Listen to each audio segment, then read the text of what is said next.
Olá, muito boa tarde.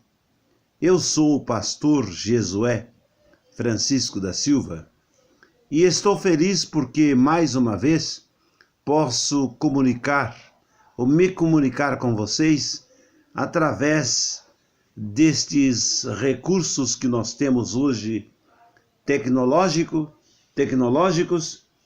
e através do YouTube e do Facebook tenho procurado me comunicar com vocês. Desta feita, há uma preocupação em minha cabeça a respeito dos modelos de igreja que nós temos atualmente. No momento, nós temos muitos tipos e muitos modelos de igrejas. E eu falo de igrejas evangélicas. Falamos que somos a igreja de Cristo e pensamos ser representantes, portanto, de Cristo neste mundo. Mas eu gostaria de chamar a atenção para, de entre esses grupos, nós temos duas correntes fortes. Essas duas correntes são bem marcantes.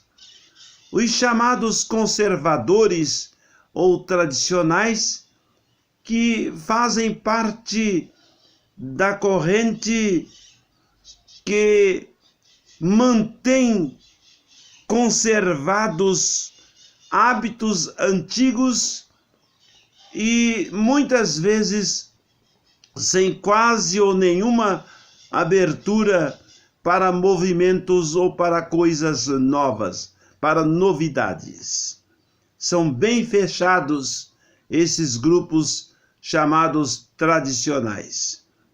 Em se tratando dos dons espirituais, há uma discussão muito intensa a respeito disso dentro dos grupos tradicionais. Em relação aos grupos mais novos, que falaremos daqui a pouco, que são mais abertos, mais acessíveis à questão dos dons espirituais. Eu, particularmente, creio e aceito com tranquilidade todos os dons espirituais que estão mencionados nas Sagradas Escrituras. Pois bem, voltando ao assunto principal da nossa fala, as duas correntes fortes que existem atualmente nos meios evangélicos. Os tradicionais, que já falei, dos quais já falei, e também os chamados renovados e avivados. Os renovados e avivados se caracterizam como tais porque acreditam que necessário se foi acontecer uma renovação nos meios tradicionais e uma abertura aos dons espirituais. Houve muitas lutas, hoje não tanto, mas houve muitas lutas no início desses movimentos e surgiram então eles eram chamados de pentecostais, enquanto os outros tradicionais eram chamados de não pentecostais. Muito bem, esses dois grupos, os não pentecostais e os pentecostais, hoje também já são grupos tradicionais. Nós temos igrejas pentecostais que hoje também já fazem parte de um grupo pentecostal, porém mantendo tradições bastante antigas se comparados aos grupos atuais. Mas os grupos atuais receberam o nome de neopentecostais. Muito bem. Então hoje nós temos o grupo de tradicionais e o grupo chamado neopentecostais, ou neopentecostais. São esses dois grupos. Como disse, existem muitos outros, mas esses dois grupos são os predominantes, dos quais derivam os subgrupos, as subdivisões. Mas qual é a sua preocupação, pastor? A minha preocupação é que no grupo tradicional, o grupo mais antigo, existe essa preocupação em abolir, não discutir e até mesmo em alguns casos não aceitar a questão dos dons espirituais que são evidentes na palavra de Deus. São evidentes na palavra de Deus. Ainda há uma preocupação com os grupos tradicionais, o grupo tradicional ou conservador, uma preocupação com leis, códigos de leis. Essas igrejas, as igrejas pertencentes a esse grupo, têm códigos de leis, códigos enormes de muitas leis, algumas difíceis, que carecem de pessoas especializadas para interpretá-las.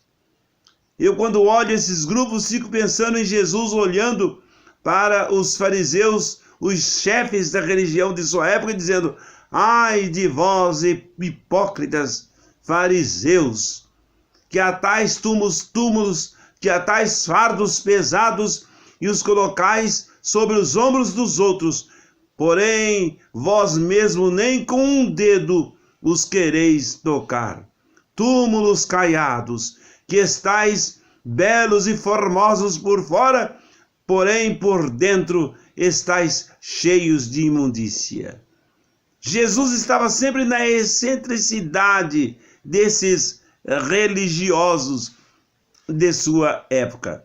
Então me preocupo com esses grupos mantenedores de uma tradição e de leis rígidas, códigos de leis muito rígidos para as suas comunidades, as suas igrejas.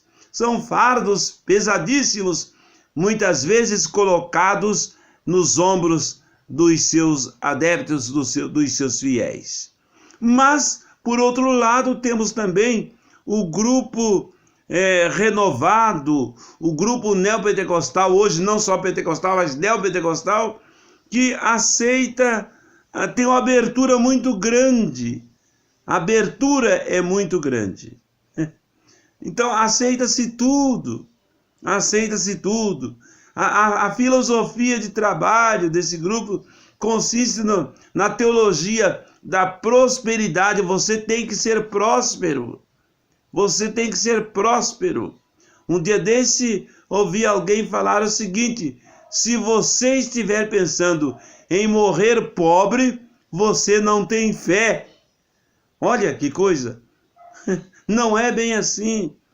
Também os grupos novos se preocupam com mega igrejas, coisas grandes, igrejas cheias, igrejas lotadas, palcos aonde se fazem verdadeiros shows e apresentações, e que existem centenas, em alguns casos até milhares de pessoas aplaudindo, aquela plateia aplaudindo. E chega-se a pensar mesmo em que as igrejas que não conseguem essa concorrência em seu culto não são igrejas verdadeiras, e nem ali está acontecendo a verdadeira pregação do Evangelho. Pensa-se dessa forma. E às vezes os grupos mais tradicionais que não conseguem esse aglomerado de pessoas, essas pessoas, as igrejas chegam a pensar que realmente elas não estão pregando o genuíno Evangelho de Jesus Cristo, porque as suas igrejas estão, digamos assim, vazias. Para esse tipo de pensamento, a Bíblia diz assim: olha, quando o Filho do Homem voltar, ele não vai encontrar fé na terra. As igrejas não, a igreja verdadeira de Jesus não vai encher. Está lá em Lucas capítulo 18, versículo 8. Não vai encher mesmo. O Filho do Homem não vai encontrar fé na terra. Porque essa concorrência toda, esse movimento todo, não é sinônimo de fé. A fé é algo bem mais profundo do que isso. É o que diz Hebreus capítulo 1, versículo 1. A convicção de fatos que se esperam, a certeza de coisas que não se veem. Aquilo é fé. Essa é a melhor definição de fé que já vi. Também lá em Mateus capítulo 24, versículo 12, diz o seguinte: a fé, o amor, por se multiplicar a iniquidade, esfriará de quase todos. Essa expressão, quase todos, meus irmãos, meus amigos, minhas amigas, me preocupa muito. Quase todos, ou seja, quase não vai ter quase, são pouquíssimas pessoas. O caminho é estreito, a porta é estreita, então são poucas pessoas. Então essa ideia de muitas pessoas, de muitos salvos, de muita igreja não é bíblica. Jesus não lidou com isso.